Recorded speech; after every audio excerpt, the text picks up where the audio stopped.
Welcome to Neurosalience, the OHBM podcast.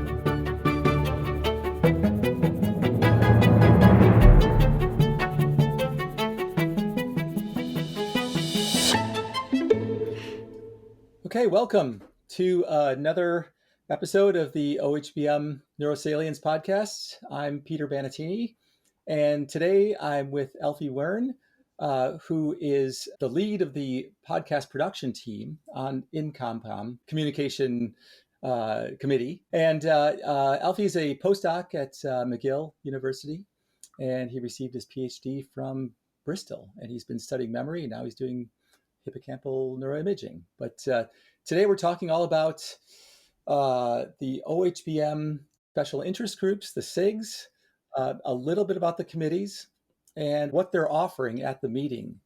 And just to frame this a little bit, over the years, OHBM has sort of exploded in terms of how many committees they have, how many SIGs they have. Right now, they have 13 committees and 5 SIGs. And basically, the difference between a SIG and a committee is a SIG is pretty much sort of a grassroots formation. It's formed by the members. It's community driven by the needs and desires of the community. And the goal is pretty much to focus the interests and help all the members towards that interest. And a committee is pretty much top down. It's formed by the council and to serve sort of a specific need of the meeting or the society. But, in the big picture, though, they all ideally converge on serving the members. So at the end of the day, they're both groups formed of people from the OHBM community who are volunteering to help make the organization work and help to make it better and help to showcase the various interests of the committee. Yes. All right. Yeah, exactly. That's well put.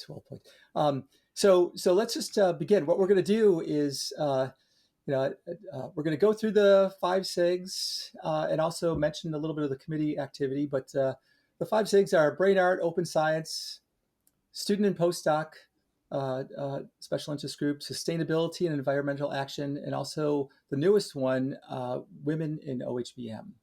So might as well start with the first one, the BrainArt SIG. If you don't know anything about the BrainArt SIG, their sort of goal is to encourage artistic approaches and perspectives to understanding human brain function, as well as to provide a model of an interaction between artists and scientists as a public outreach part of arm of OHBM. So they tend to have every year these 2 main events. They have an exhibition and they have a competition. So the BrainArt exhibition, first of all, you've probably seen it if you've been to an in-person conference before. Last year was my first in-person conference, and I actually didn't know it was there until I walked past this sort of display of various forms of art, as paintings and photographs and some sculptures of some variety. And it's amazing to look at. So it's in the main poster and exhibit hall during the conference, and they have this year 16 artworks, including still images, videos as well, and sculptures. And they're in various categories. So these ones will explore topics about adaptation and diversity across cultures, diversity of human sexuality, as well as neurodiversity.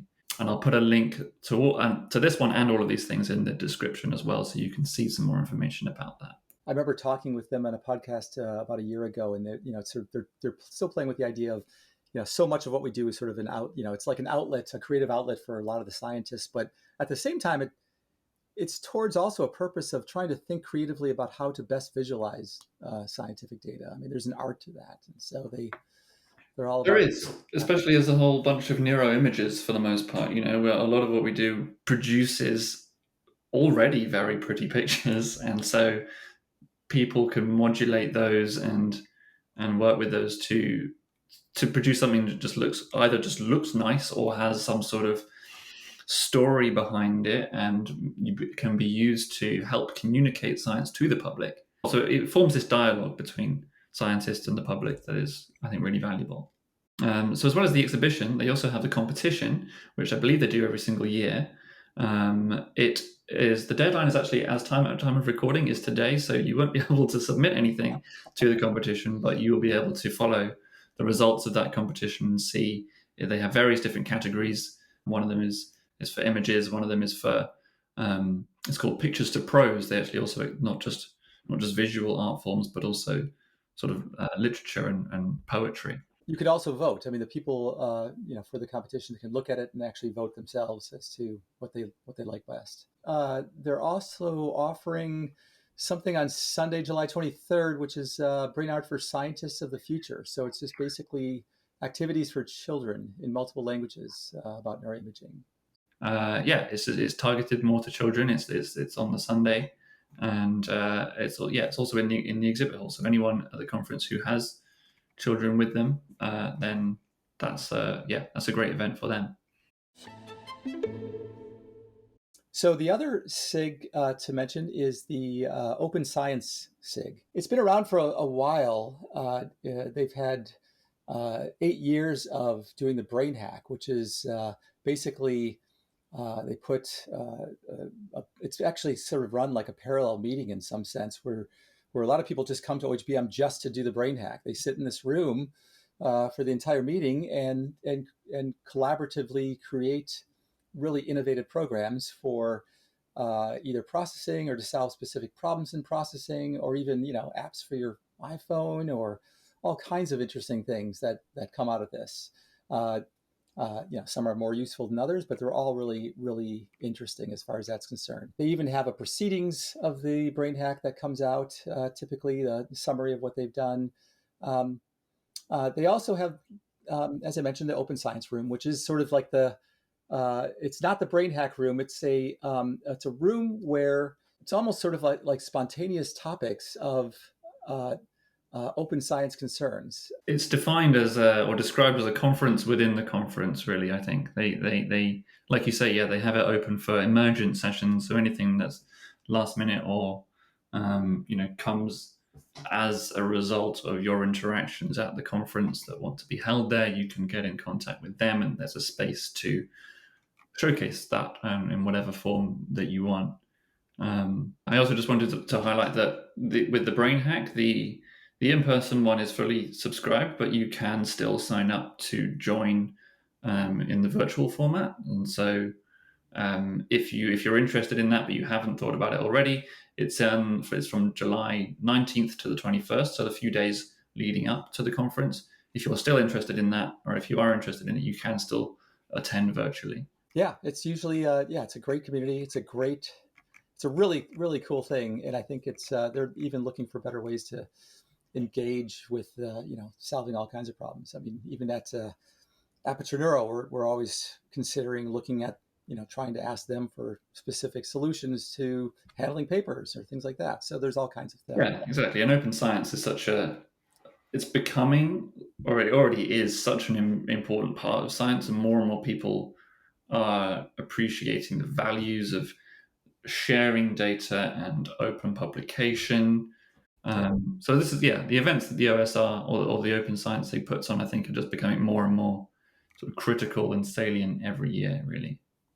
Yeah, I completely agree. And not only papers and data, but code as well, and having it trying to address the issues of standards in code and all kinds of things like that too, where that are emergent issues that we have to think about more carefully. The next one we have is the student and postdoc SIG. Their job really is to have the interests of the students and postdocs at heart. They present job and study opportunities, as well as highlighting funding and awards, training opportunities, anything like that might be relevant to people at that earlier stage of their career. That's what they do year round and at the annual meeting.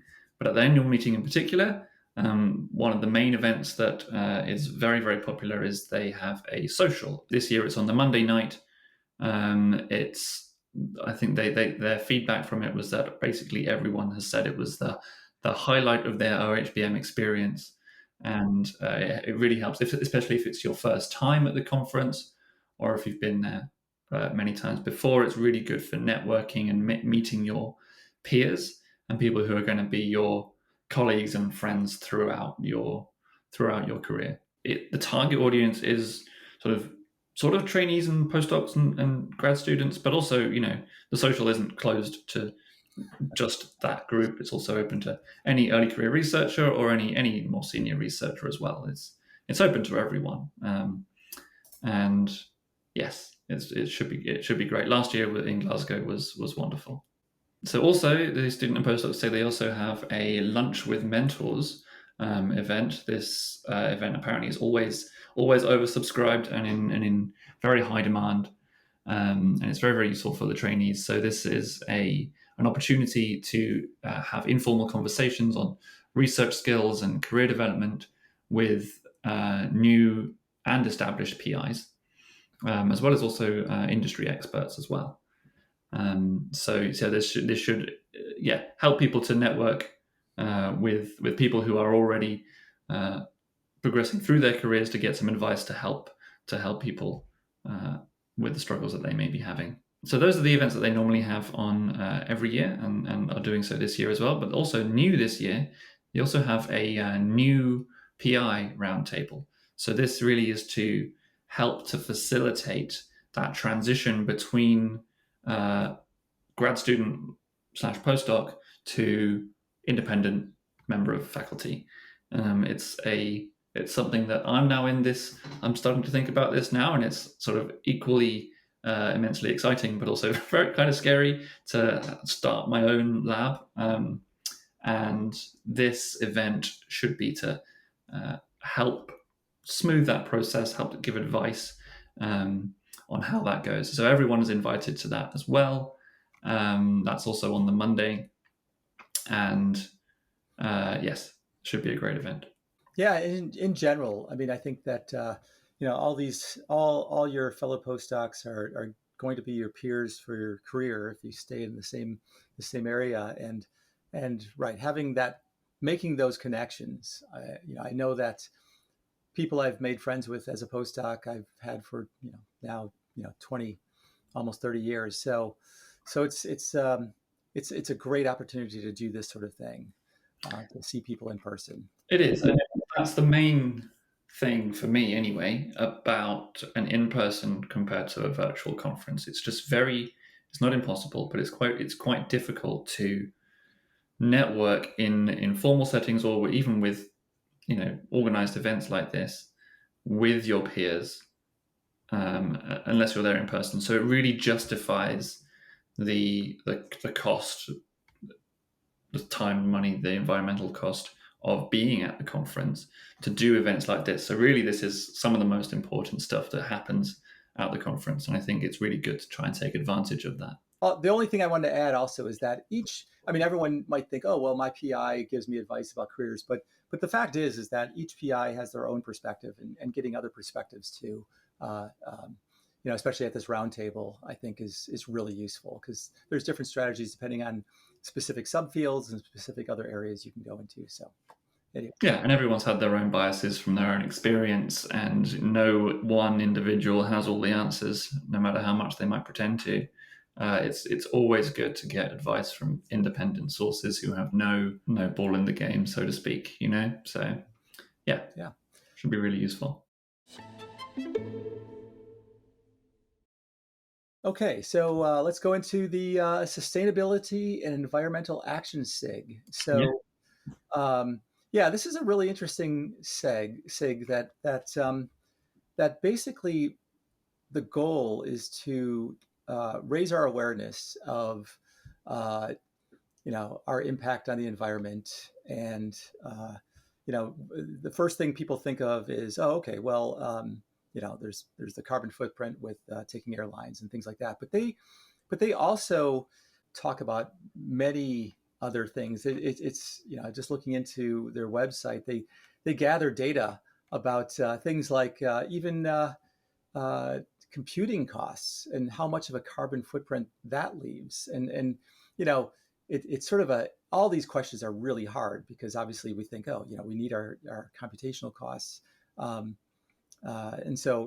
at least it gives us data to put things into perspective as far as that's concerned. I actually did I Googled did some number crunching actually. So they've quoted here that if you process 10,000 scans, which is like, processing the UK Biobank, for example, through FreeSurfer, it takes 3,471 CPU days, which apparently produces 32 kilograms of carbon. Now, and then I looked that up, and apparently that's the equivalent to driving a car about 150 kilometers or about 100 miles. Okay. So, something to be, aware of if you're ever processing UK Biobank.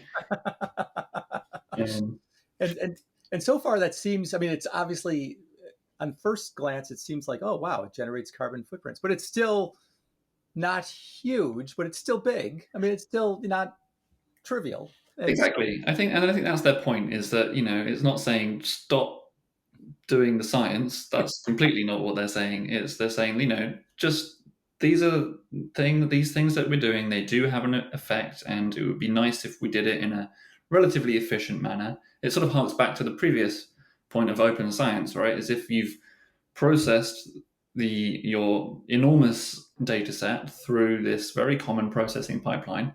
It would be nice if you could share that, and then other people don't need to also run that. And it's sort of, they all tie into each other. And yeah, it's one of those things that we wish we didn't need, but we we sort of do. And yeah, I think maybe you were going to mention this anyway, but it's not also just there to make you anxious about every analysis that you do. That's a risk, I guess, of highlighting all these things. But then you have to they're very careful to say, look, we're not just saying this for the sake of it. The event that they have at the conference is a symposium on actionable steps that you can take in your work as well as in your personal life to try to combat these things. So they're presenting a solution as well, which is important. Yeah, I remember, even before the SIG began, I think that there was a push to, like, for instance, eliminate all the bags. When you could sign up for the conference, they gave out all this stuff, and it's like, well, do we really need this stuff? Tote bags everywhere. Yeah. Apparently they use so much water to produce a tote bag. You have to use it, 10,000 times or something to account for that. But yeah. Right. And, it ends up, we have like 1 million tote bags in our closet or throw them away or whatever. And so why not, we don't really need that. And so things like that in general, it raises our awareness. It makes us sort of, kind of mindful and able to take some proactive steps towards at least reducing things a little bit. And they also have a picnic on Tuesday the 25th between 12 and 1 p.m. They don't know exactly. It's going to be somewhere near the conference center. So I imagine they're waiting to see what the weather does. It would be great to do it outside. The Montreal summer has still been a little bit rubbish, so hopefully it'll actually turn out okay, and then that'll be outside.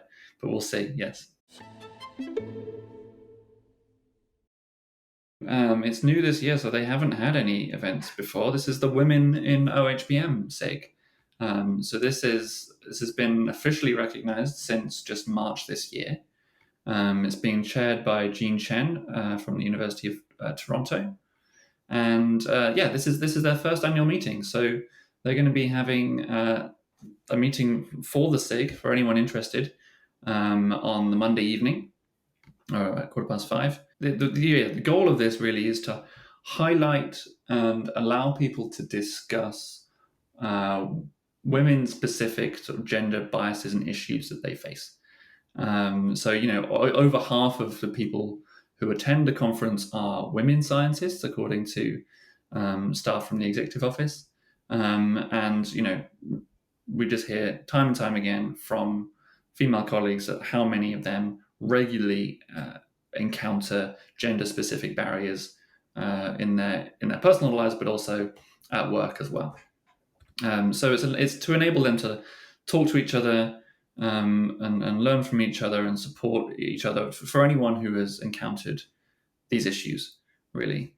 So I think it's been a long time in the pipeline, this SIG, and so finally they're able to come and showcase what they've been thinking about and provide support at the conference this year. So they have this meeting on the Monday evening.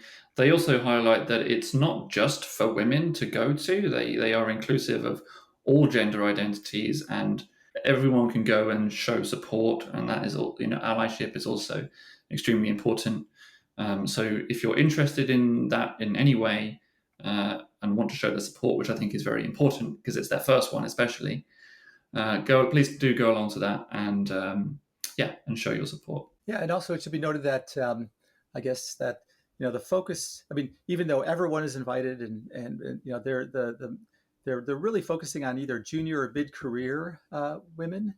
They have several advisors who are senior women. Not at least, yeah, they would hate to be called senior women, I guess. But Randy Golub and Ina Puce are sort of the advisors to this in some sense. Or the sort of the, but it's actually seems like a very, vibrant and supportive group of people that are involved already. And so now we're moving on from our SIG. So that was the last one was our newest SIG. We're just going to talk not about all the committees because then we'd have like a 3-hour podcast, but just about the committees that are putting on something at the meeting. The Diversity and Inclusion Committee. So this is chaired by Lucina Uden. They touch upon so many things at the meeting. I mean, I guess you'd almost say that one of the prevailing themes of the entire meeting, along with the science, is diversity and inclusion. Not only gender, but racial and country and geographic location and expertise as well. And so we're trying to be as inclusive as possible because we can only be benefit from that. So they're actually putting out a symposium titled Using Technology to Enhance Diversity and Inclusivity in Neuroscience and Neuroimaging. So how does technology help this? So that along with that symposium, they're also doing the 4th edition of Kids Live Review. So they're featuring talks dedicated to children speaking a wide range of languages. Yeah, I think the point of this one is to allow scientists and researchers to present their work in a child-friendly format to a group of kids. And I think their age is anywhere between 8 and 15, I think. Speaking a multitude of languages. And so my friend Julia, who has been involved with the BrainArt SIG as well, she has been involved with Kids Live for 3 years. So I texted her and I said, can you give me a little rundown of what this is? And so she gave me a summary of this event just to show you how it is. And she said, I've been involved with Kids Live Review for 3 years now, and it's been such a fulfilling experience each time. I've had the chance to both present my research and moderate live sessions with kids from different age groups. It's been amazing to see how they're also engaged and curious to learn about the brain. Bringing neuroscience to the community and specifically targeting the newer generations brings me so much joy. I think science communication initiatives should be a part of our duty as scientists, and seeing OHBM valuing its presence in the community is incredible. End quote. So it sounds great. I've not done it before, but that's quite the testimonial. Yeah, and in general, I mean, there's always efforts at I think they brainstorm, but also they do many activities towards outreach, and they're always, I think that other committees and other groups kind of they always get input from them in terms of how are we doing in terms of being inclusive and how that sort of thing. So it's a wonderful committee as far as that's concerned. And lastly, at the meeting, they're putting on a roundtable, diversity and inclusivity roundtable, advancing multiple dimensions of diversity at OHBM. So basically, a roundtable is sort of, they have probably a few panel discussants, and they have just the audience participating actively in this case, how they could advance diversity further at OHBM. Yeah, that one's on the Monday, 12:30 as well. Great. So yeah, that's the DIC. We also have the Education Committee, which the main thing to highlight from the Education Committee is the educational courses that are on every year. They are on the first day. The first day of the conference is really dedicated to educational sessions. You have to sign up for them when you register, but you don't have to choose any one in particular. So you can go and you can take a look at the schedule and you can see whatever takes your fancy at that time. They have a huge array of different training courses, from artificial neural networks in cognitive neuroscience to tractometry. They have connectome-based models of brain dynamics, best practices for reproducible neuroimaging. Many things. Some of them are full-day courses, some of them are half-day courses. You can switch between them as much as you want. They're always very high quality, as far as I've seen, and from what I've been told from people who've been to OHBM a lot longer than I have. They're always very, very useful, and I definitely recommend them. Yeah, I would even add that in some ways it's also sort of like a parallel conference. This is kind of like, this has been the backbone of OHBM for since early 2000s. Having these courses that are bring in all the best in the field to talk about these things. Like you said, full day courses, half day courses. They used to have, they're what used to be the morning educational courses are now morning symposia, but they're also somewhat didactic as well. So, sure. I mean, the whole conference should be an educational experience, but these really are. They start at the beginning and they try to get everyone on the same page in their chosen field. Yeah. So yeah, there's 6 full-day courses to choose from and 4 half-day courses. So definitely recommend them. Yeah, and like you mentioned, you can go back and forth between them, pick and choose as you want.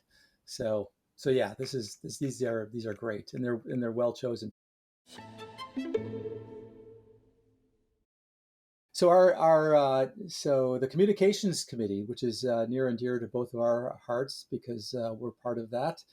This is chaired by Elizabeth Dupre, who's been guiding it really well in terms of what it's been doing. ComCom is leading sort of a series of initiatives. One is that you may already have seen on the website is the keynote interview series. So this is where members of ComCom just interview the keynote speakers for about 30 minutes, just to get a perspective of their own perspective of the field and what they do. So those are all on the same feed as the podcast as well, but it's also they're also available through the ComCom website. Each one, each interview traditionally. ComCom has done this for I don't know how many years, a good few years now. Each one traditionally has come out as a blog post, as just a written interview. But because this year we've been doing video format for the Neurosalience podcast anyway, we also presented the option to each of the keynote speakers to have their video as a podcast episode as well. 5 of the 8 keynote interviews have been released as video podcast episodes. So they're on Spotify or Anchor now and also YouTube. But then the other ones are released as the more traditional blog post. And even the ones that do have a video are also have a mini blog post as well. So I believe by the time this episode comes out, at least, all of those will already be online. So definitely recommend having a look at those in the run up to the conference or afterwards. Yeah. And we have to mention definitely the so the ComCom puts on the podcast, which I host, but at the meeting itself, Alfie will be the host of the live podcast event. I don't know if you wanted to talk about that a little bit. This is immensely exciting. Last year was the first live podcast recording that we did, and you did a brilliant job of the topic was the brain-wide association studies require thousands of individuals, sort of fallout, I guess, of that discussion, and that was a very well attended and well rated event. And so we're doing it again this year. Peter, unfortunately, can't be there, so you have me instead. So I'm going to be hosting it. We're going to be we have a panel consisting of Ana Luisa Pinot, Enrico Amico, Emily Finn, and Timothy Lauman. And we're going to be talking about individual differences and our capacity to measure individual differences in functional MRI and the caveats of that. Where is the field going in terms of, are we transitioning from a group-wise averaging approach to fMRI analysis, or what is the importance of deeply phenotyping or densely sampling individual brains to really understand those individual idiosyncrasies of brain activity? So we'll be talking about all things like that. It'll be a panel discussion, and we'll have an audience Q&A as well if you also want to come and join in with the discussion. It should be a lot of fun. That's on the Monday lunchtime, so 12:30. A lot's happening on Monday too, so it's There's a lot happening on Monday. Yeah, hopefully people can select the best things. But definitely, it's something that it will be fun to. It's a great discussion. I mean, I really do think that.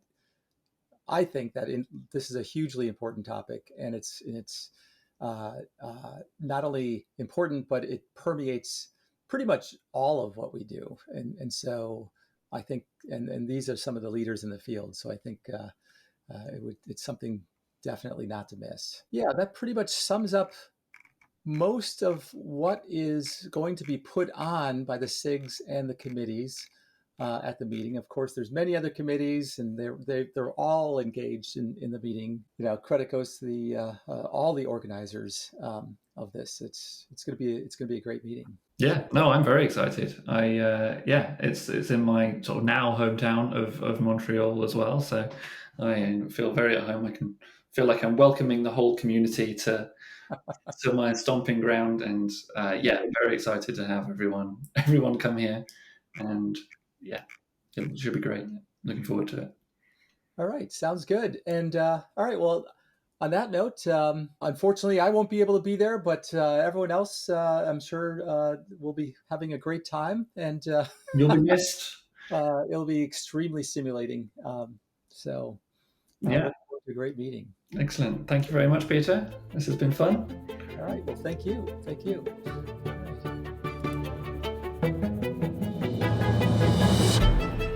Neurosalience is brought to you by the Organisation for Human Brain Mapping. This week's episode was produced by Alfie Wearn and Stefania Asimopoulos.